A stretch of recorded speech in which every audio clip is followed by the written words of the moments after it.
Hello and welcome to another edition of EMF Informer. Today we're going to talk about EMF.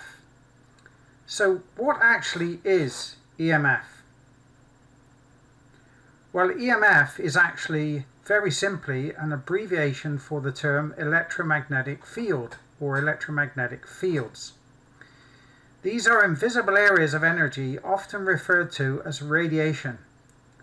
And EMFs are associated with the use of electrically powered devices and various forms of natural and man-made lighting. Now, a lightning storm would be an example of a naturally produced EMF. And this can actually be measured using a handheld EMF meter. Another example would be our sun. This produces very weak areas of EMF. An example of man-made devices producing EMF would be a cell phone tower or a TV tower and many other devices which we'll go into later. Now, what actually is EMF itself? Well, EMF is an electromagnetic field or electro and magnetic field which is produced from an electrically charged source.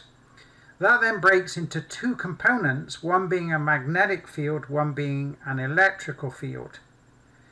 These then actually combine to form a directional field which is called an electromagnetic field. So the electromagnetic field is a combination of electric and a magnetic field. But remember, electric and magnetic fields can act independently and can be measured independently.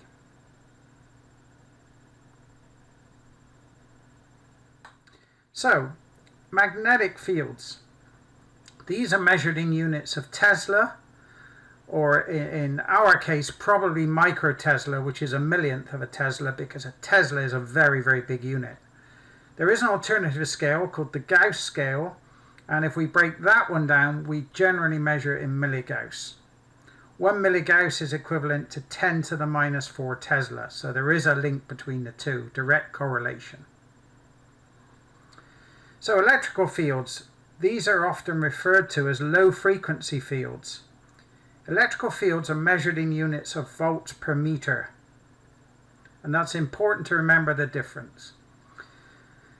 The combined fields, electromagnetic fields, these are also measured in volts per meter. And because we're interested in a lower scale here, we measure very often in millivolts per meter. There are many different instruments available for measuring EMF, and they range in price from a simple handheld meter for about £100 to a state-of-the-art spectrum analyzer which would cost over £100,000.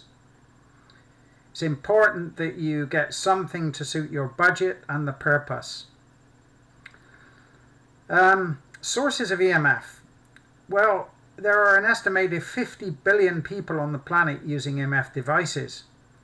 So EMF-free locations are very difficult to find. Sources can come from almost anywhere. And new devices are constantly being invented. So there's more densification as time moves on. Location and measurement of EMFs. Well, the easiest way is visually. If you can see the source, such as a cell phone tower or TV tower, it's very easy. But then, of course, you're going to need to measure the actual field itself to see if it's of concern. For that, you will need an EMF measuring device. The next step would be to find a source of perhaps a EMF source that you cannot actually see. You'll need a measuring device, and to actually pinpoint it, you'll need a directional EMF measuring device.